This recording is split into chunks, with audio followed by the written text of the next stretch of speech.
Hello, and welcome to the first episode of our new show, I guess, our new video podcast called Dinner for Two. This is something that we're just going to try out and see how it goes as kind of a sister podcast to Cold Sweats.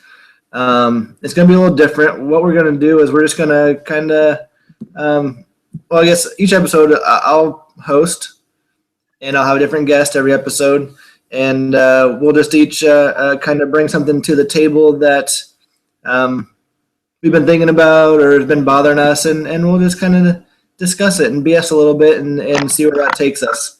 So without further ado, my first guest for our first episode is Wilson the volleyball from Cold Sweat. How you doing, Wilson? Good. Good. I hope that you feel privileged and honored to be my first guest. Well, I asked. I'm not gonna lie. I asked Joe Rogan. He was my first invite. He turned me down. I asked T.J. Miller. He said no. Rosie O'Donnell said no. John Goodman. I think there's somebody else. I can't remember, but you were down the list a little bit, but you said yes. I thank you for that. Yeah, no, it's fine. I think it's good. My what do I want to say? Well, it doesn't matter. But yes, I'm happy to be here. So Yeah, good point. Thanks for bringing that up. So here's what we're going to do. I have a topic. We're going to talk about it. We're going to see where it goes. We talked before we started recording. You don't really have a topic, but you're going to come up with one as we go. Yeah, we got it. Okay. So my first topic is this, and I feel like it's something that needs to be talked about. Okay. But not talked about a lot. Okay. I think there's two types of people in the world. One type is people that sit down to wipe their ass, and the second type is people that stand up to wipe their ass. We need to get to the bottom of this. Okay. What's your answer first? What do you do? I'm a sitter. I must say. Okay. So we're gonna have both sides because I'm a stander. What? Yes. I have never heard of that. Really? Yeah.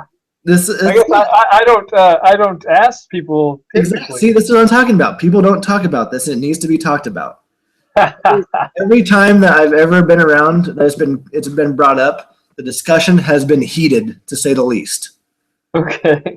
All right. Well, I'm gonna just jump out there right now and say you're wrong for doing that, but. How can you say that I'm wrong? Because that's equivalent to those guys that go into the bathroom and stand in front of a urinal and they drop their pants below their ass. No, it's not even close to that. Yeah, because you stand up and you have your pants around your ankles. You're very vulnerable. I'm in a stall. Yes. Have you ever seen in any movie somebody bust into a stall and that person is standing and wiping their ass? All right. First off, evidence. Real life is not a movie. Bullshit. Although, funny story, twice since I've been in Arizona, somebody has walked in on me in a stall. Really? Luckily, I wasn't wiping. You were saying you're pre-wipe, huh? But what do you think the pros of sitting are? Balance. I don't know.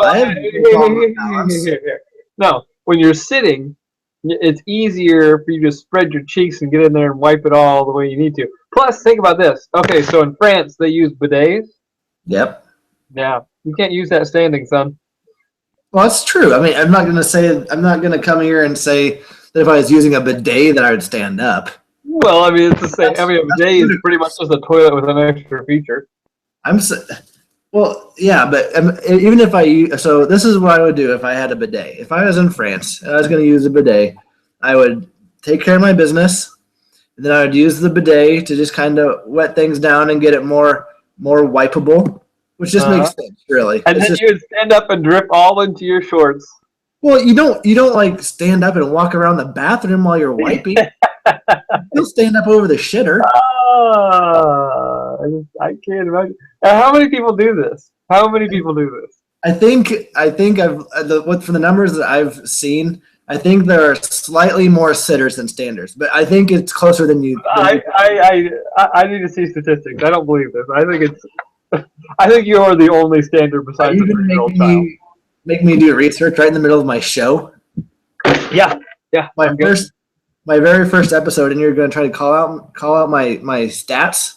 Well, I mean, I would like to know where you're getting this information from, besides your own biased opinion. All right. What does Kelsey do? I'm not going to ask her that. I don't want to know. Come on! As far as I know, she doesn't poop. That's right. Girls don't poop. That's true. That is true. Want to hear a funny story, though? I'm a firm believer that girls don't fart either. And so one time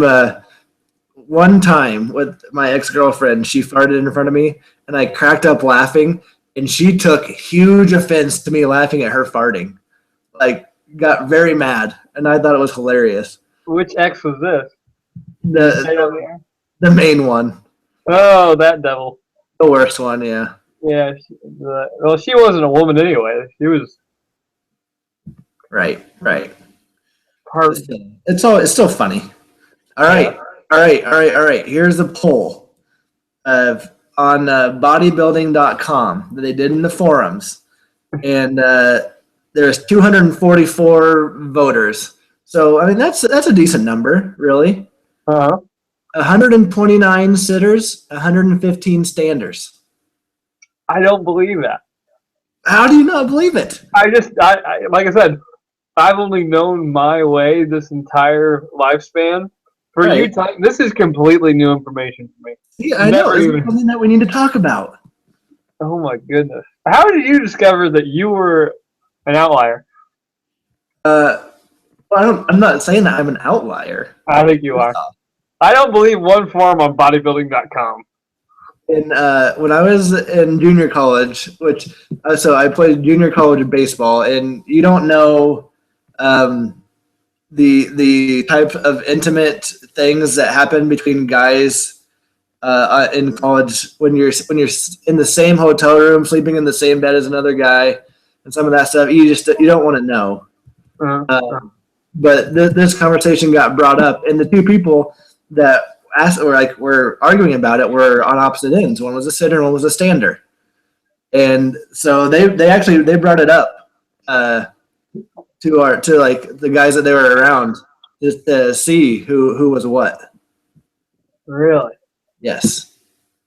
Huh. And each one of them, this is what happens. Each one of them's like, why would you ever do that? That doesn't even make sense. See, everybody, their side's right.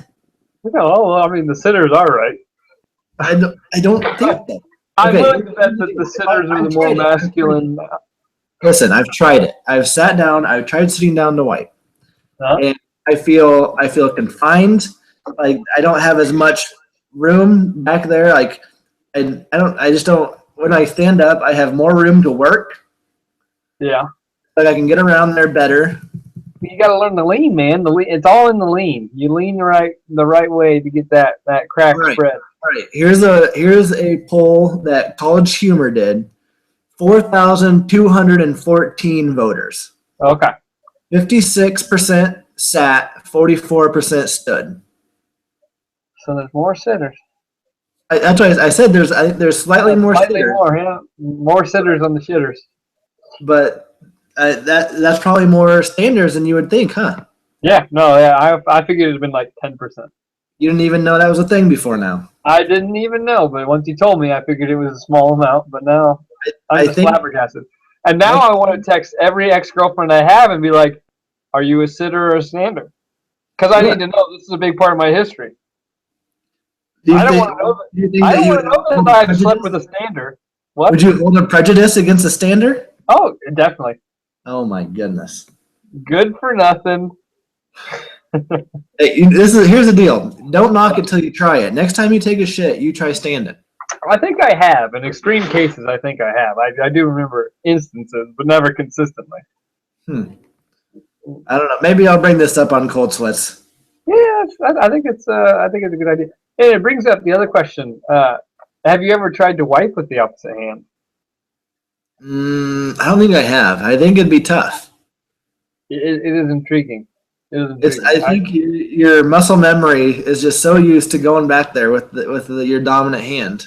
Yeah, but here's the thing that makes it a little more difficult. So when you are a sitter, as I am, you Mm-hmm. get used to leaning to one way.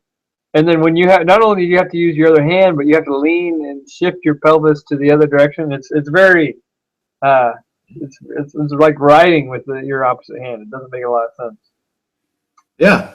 See, I think it might be slightly easier if you stood up Probably, but hmm, that to be ambidextrous.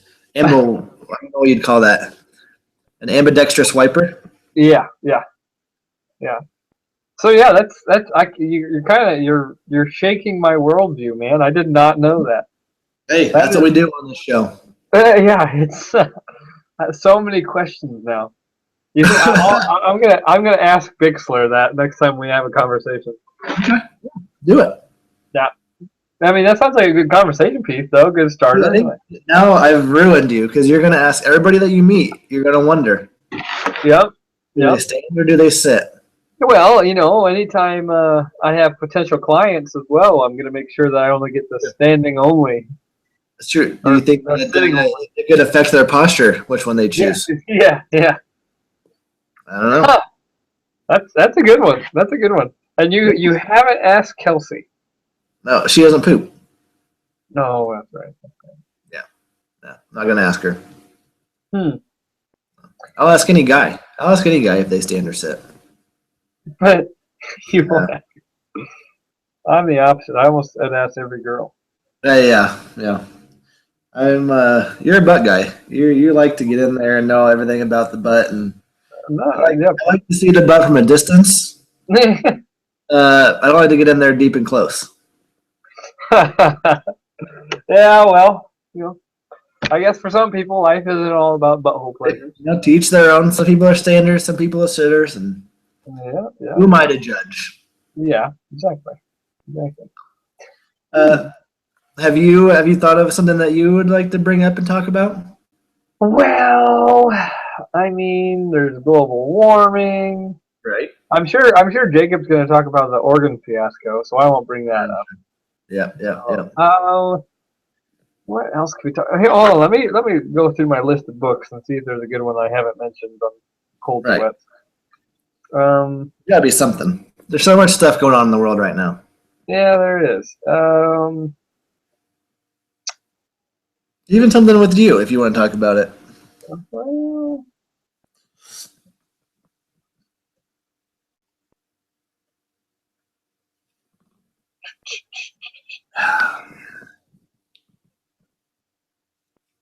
This isn't like you to be at a loss for words. I know. I'm dead air, man. Dead air. I I've really been taking. I've been taking a siesta from my books lately because this. So that, and I think I talked about this on Cold Sweat a little bit, but the Our Mathematical Universe by Max Tegmark, Okay. and I'm about halfway through it. I don't know how much I jumped into it on Cold Sweat, but it's just mind effing me, if you will. Like, Yeah. yeah, it's You can say the whole word. This is we don't censor. the adult only podcast. Yeah. Yeah, it's really messing with me. So if you can follow me for a second, I don't know. I mean, I'm sure you don't care if I get into a little bit of it. I'll do my best to follow you. Okay. Follow you anywhere. Yep. So it pretty much in this book.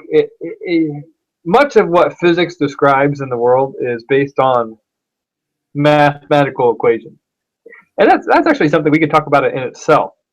Yeah. It's hard to understand. Like so these people will come and say, yeah, we made these equations and it somehow explains a part of our world. I've never quite understood how math translates into reality. Yep. No, me neither. Yeah, and Like even the Einstein thing, like the theory of relativity stuff. Like, yeah, I get you. yeah, E equals mc squared, blah blah blah blah blah. Yep. And I get it. I get it for like smaller things, like if a body in motion. So, like, say you throw a baseball at this speed with this acceleration, that's going against gravity and this wind speed at this angle. You can kind of predict where it's going to land almost exactly. Yeah. So that kind of equation makes sense. But when you get into like black holes and explaining, particle movement and atoms and things like, I don't. There's a disconnect in my mind. I can't imagine how an equation fits any of that. But then again, I'm not a physicist, so right. I don't know. Anyway, so what this is saying, if you don't mind me jumping into a serious topic, keep going. What this is saying, I gotta take offense to you saying that the standing versus sitting topic is not serious, but yeah, proceed. All right, let's see how deep this rabbit hole goes. I'm still trying to get my mind around it too, so it's interesting to try to explain it. But so there's the old view of the universe has been that just everything's infinite, and it always has been. Okay. And nobody knows how or why. It's just the way it is. That was kind of the original thought. And then it kind of came around, and then there were some other people who were like, no, it started with the Big Bang, so the universe, in fact, did used to be finite, but it started from an infinite amount of expansion of this, Big Bang, which seems kind of contradictory, but that was the other thing. That's anyway. So the Big Bang is basically like there was like everything that was like in one little clump, right? And then it blew up, and it's been expanding ever since then. Right. Yeah. And that was an idea. There were some things that was wrong with that, though. Apparently, so this book is on the edge of the edge. This is the fringe of physics right now, which is still hotly debated. But this guy argues it very convincingly. So the Big Bang came around, and then that left a little some holes, and mostly just like little things that wouldn't really concern us. But like according to how the old school Big Bang theory, it said that if that was true, then we wouldn't have enough of certain atoms or molecules, so we wouldn't have enough hydrogen. That's boring details. But so they came out with another theory that was called the theory of inflation. So the Big Bang started and expanded exponentially for a while, and then it slowed down, and now it's at where it is. Right. So the interesting thing about this inflation theory, it explains a lot of things. So our universe is actually very flat, and it explains that.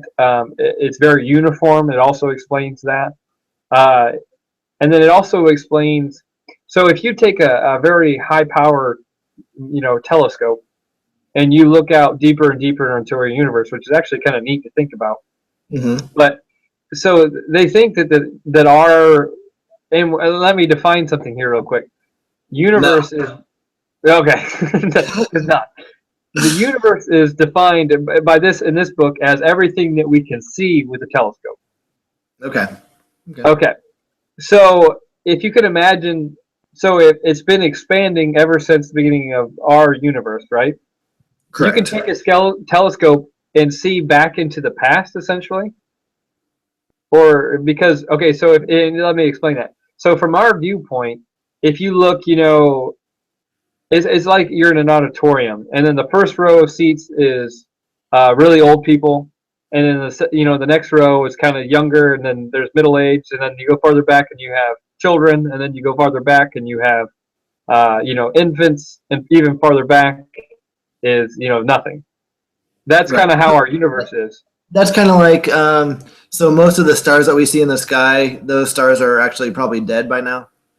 Yeah, Did but it take so long for that light to get to us, so we're actually seeing the past? yes, because we're seeing. So the our whole universe of what we can see essentially started at the same time, 14 million years. But due to the change of light, or how long it takes light to get to us, we can Yeah, see into the past further and further. right. So if Everything's you, dead, just like my dreams. yeah, exactly. So if you look as far as you can in this telescope, all you see is essentially a microwave wall. So when the universe first expanded, it was nothing but plasma. I And don't so have to then use a telescope to see the wall of my microwave. I could just go into the kitchen. yes. Well, it's a little different, but it's close. I mean, I'm sure it probably does the same thing to food, superheats it and expands. But Yes. yeah, yeah. So you get to a point where you can't see past, and that is the crux of our understanding, because we can't see past this plasma wall that is the beginning of our universe. And so who knows? Anyway, let me get to a point here. Okay. Um, so not only does this say, okay, so it does agree with infinity, but it also says that there can be multiple universes besides ours, outside of ours, but expanding at the same time in different locations. Mm-hmm. And then not only that, so here's the thing. Here's the point I should probably make. So since this inflation theory explains so much so well, people really liked it at first, but then they found out the same theory. And if you accept the theory as true, then you have to accept all its truths. So if it's been proven right for one thing, then it's right for things that you can't prove. So like I said, we can't see other universes because of this wall, right? Mm-hmm. So, but this theory predicts that not only are there other universes, but there's like 4 or 5 different levels of universes. So there's universes that are like ours that are in the same plane. Then there's universes that have different laws of controlling them, laws of physics, things like that. And you have different. I mean, it just keeps getting deeper and deeper and deeper. And what it So comes my, to, my main question is how many experience points do I need to earn to get to the next level? well, if it's anything like World of Warcraft, I would say I don't know. Um, If I kill some more goblins, will I make it there? yeah, maybe, Maybe. Okay. yeah, yeah. But what really starts to mindfuck you is that not only do you have an infinite, with infinity, not only does that say that there's an infinite amount of possibilities, but the same possibilities can occur again with different variations. So, and if you take Einstein's time space theory, so time really doesn't exist all that well, Yeah. then there is theoretically an infinite number of you living in an infinite number of different variations of the same life. So So like there's a universe where I've made one decision differently. yeah, right. There's a universe where there has been one like thought that you had differently. Yeah. Yeah, it's amazing. And yeah, but I mean, it goes so much deeper than that. That's just infinity, and then they can get even crazier when they start talking about quantum physics and what that means, which is essentially saying any time. I don't even have time to explain it. I mean, it's too far Yeah, into let's it. talk about this. See, that's all well and good that there can be that many different of our universes with that many different me that can have been on a completely different path. Uh, That's very interesting. That's all well and good. Call me whenever I can go visit those universes. well, here's I the want to other go thing. visit another me that has made all the right decisions where I've made all the wrong ones and truly see what I could have been. Yeah. Well, here's the last thing to mindfuck you, since it gets better. So with quantum physics, when they look at particles, they think that once you observe, so particles behave differently than what we see in the large scale world. So particles can be in two places at once. They can have two different properties at once, and they seem to lose that once you actually observe them. So if you Wait, have you're telling me there's a me out there that if I see him, he disappear? a kind of, Excuse me. That's crazy. Right. That's just Well, here's the thing. So essentially, what that means, I guess it get really messed up. But even in this universe, in this life that you're living, there's multiple parallel universes changing based on quantum mechanics, and the only reason it doesn't seem that way is because you're living it. And so it's kind of like I don't even know how to explain it, but there's it's just kind of like that one thing. What's that? I don't know what it's called, but it's when when you have the cat in the box and you put a sword through it, and if as long as you don't look in the box, the cat is both alive and dead. Yes, but now imagine that for every single possibility ever, and that's So happening right now to you. You're saying that I'm dead. You are both dead and alive and have made a bazillion different choices, and yes, in the same universe. So that doesn't even include. There's some me out there right now that's hosting a humorous edition of this video podcast. Exactly, and there's some me right now who's not ruining it with this talk. No, this is I like this. This is your part. You're the guest. You talk about what you want to talk about.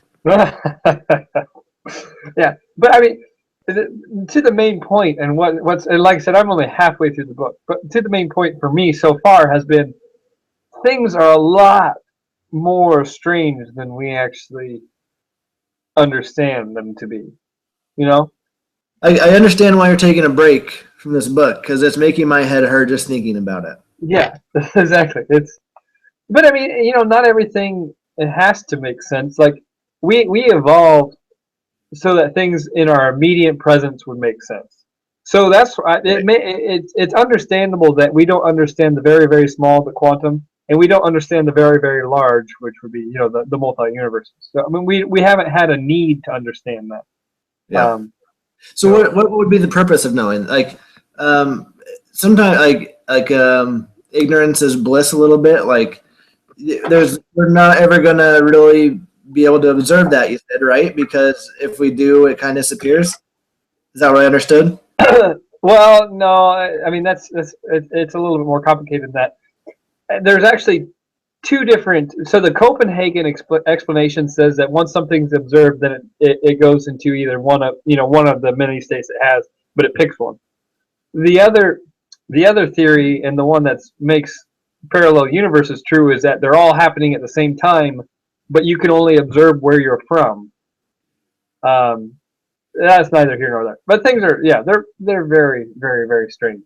It's kind of cool. And to answer your question, actually, more precisely, so it's like quantum physics. What's the point of understanding quantum physics? Well, it's given us so many things that we wouldn't be able to have without it. And we don't even fully understand quantum physics, but we understand it enough to make computers and to make the cell phones and all these modern advances that we wouldn't have otherwise. True. So who knows? I mean, knowing finite details about these multiple universes, who knows what that will bring in terms of technology or what have you. Very, very stuff. I feel like we need to have an entire hour long where you can just talk about that. Yeah, that's a pretty in depth. But like I said, it's kind of. But I know that you don't want to go too long. Yeah. Mm-hmm. No. I think that's our next goal. I think is I want to switch places and go to an alternate universe of myself. That's what we need to work on now. We can work on that. We can work on that. Maybe by next episode, do you think? Maybe we can do our next episode from a different universe. Well, that'd be neat. I mean, I hope I'm at the universe where you're not. It might be a universe that you get invited back. It might be a universe that you don't get invited back. Maybe I'll have somebody else. Who knows? Yeah, it's true. Maybe it'll be a universe where you wipe your ass sitting down. That could be. You never know. Things get crazy in those different universes. Yeah. Well, let's see. We are at 29 minutes. Look at that. So I guess we will wrap it up. We're gonna try to keep these right around 30 minutes as we go. I'm not going to promise when the next one will be. I will do them probably not every week, but maybe every other. I don't know, whenever we feel like chatting. Who knows? So, listen to Coltwood's podcast. It's all over the intraweb. Coltswhatspodcast.com. It's on Facebook. It's on the Twitter machine. Google it. That's with myself, Wilson, my guest here today, as well as Jacob and Scott. We're actually getting ready to record a new episode as soon as I'm done with this, although Wilson will not be partaking in that because he's a tired little baby. I gotta get my sleep, man. You know what I went through this weekend. I know. Your life is terrible. I know, right? But anyway, thank you for watching. Thank you for listening. And stay tuned for episode 2 sometime here in the near future. Good night.